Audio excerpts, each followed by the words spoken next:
series I mean is when you want to create an arithmetic progression or geometric progression, or you just want to fill some cell in Excel with a common data. You want to repeat data in some cell. How will you do that?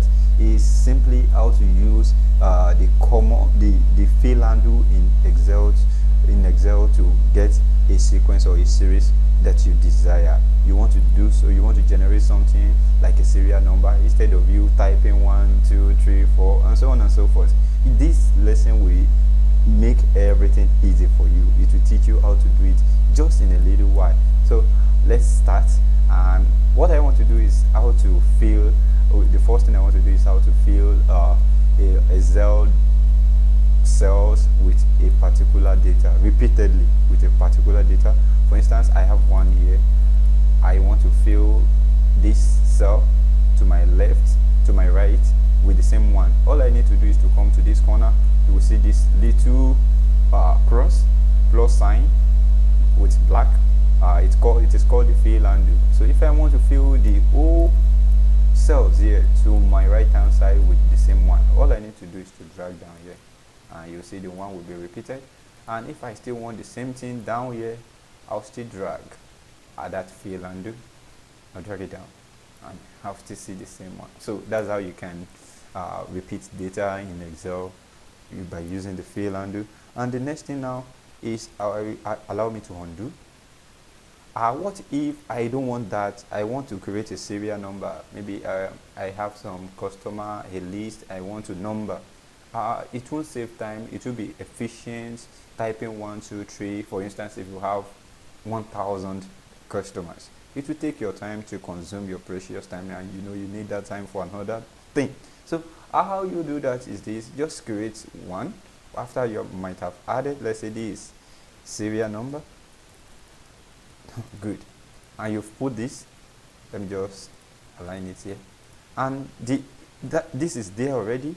All you just need is to come to that corner again. You are going to use the fill handle and press down the control key on your computer, on your keyboard, and you see little cross appearing to that big cross as a superscript. Once that comes up, it means you want to create an incremental sequence, that is with a plus of 1.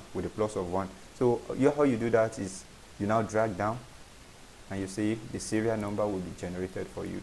And if you still want to come to this side also, just do the same thing, press Ctrl key and drag down, and wow, you can go as far as possible. Even 1 million, it will be done for you.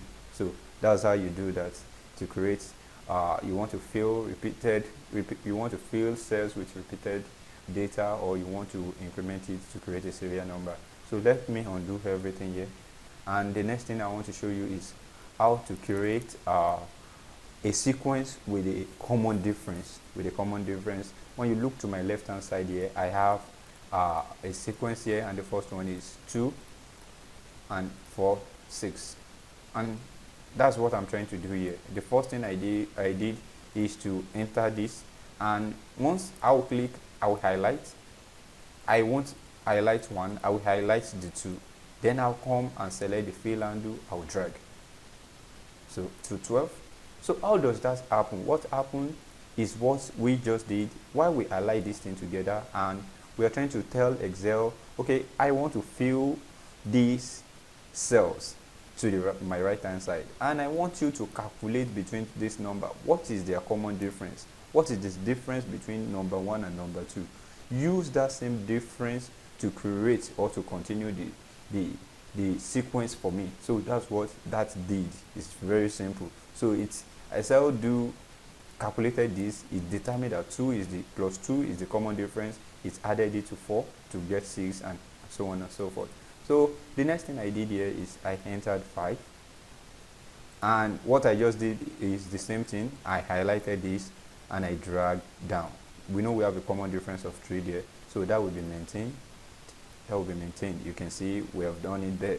Okay, for us to ease our time, I'll put 9 here, and here I'll put 10, and here I'll put 12, here I'll put 15. Just like the way I did it over there, and here I'm putting 20. So how will I get that? Or this will be very simple, although we can do it together along with this one, but I'm going to highlight everything together and I'll drag down. Wow, so simple. You can see, very simple, just the same thing we see here. And mind you, you can do everything together. Everything can be done together. And come here and drag down. You see, we just have the same thing here. Alright, so that's how you can do it with a custom common difference. Here now, what I have here is this. I have an arithmetic progression with a negative common difference. Excel is very powerful. It can still create your progression or your arithmetic progression using a negative common difference. How do I mean? You can see I move from 5 to 3. That means 5 minus 2. And here I move from 2 minus 2, 3 minus 2, I have 1. Then 1 minus 2 minus 1. So you can see I continue the progression. So how will you do that? Let me just delete everything. Just press 5 here and press 3 here. Highlight them together just the way you did before, and drag to any area you want to calculate, you want to create the progression to. You see, that's what we have. It determines the common difference and continue the list using that common difference of minus 2. So the next thing I want to talk about is the geometric progression, and I already have the sample down here. So what happened here is I generated this list by saying with a common ratio of 3, which is 1 times 3 is 3 here, then 3 times 9, 3 times 3 is 9, then 3 times 9 is 27, 27 times 3 is 81, and so on and so forth. So how are you going to do that? What I just did here is I generated the list with 3, then I come here, I say 3, which is the common difference, 3, which is the common difference, multiplied by this one, the last data or number. Alright, then from here I will drag from this one, because we want to maintain that formula, that geometric multiplication is what we want to maintain with the common ratio. So I can drag down here and drop it down. So that's how you get that. You can see it's very easy, and Excel is very powerful for us to create a sequence or series. And I hope you will do something great with this. And if you have any question, kindly pass it across, put your comments, and please subscribe to the channel. I'll see you soon with the next tutorial. Bye.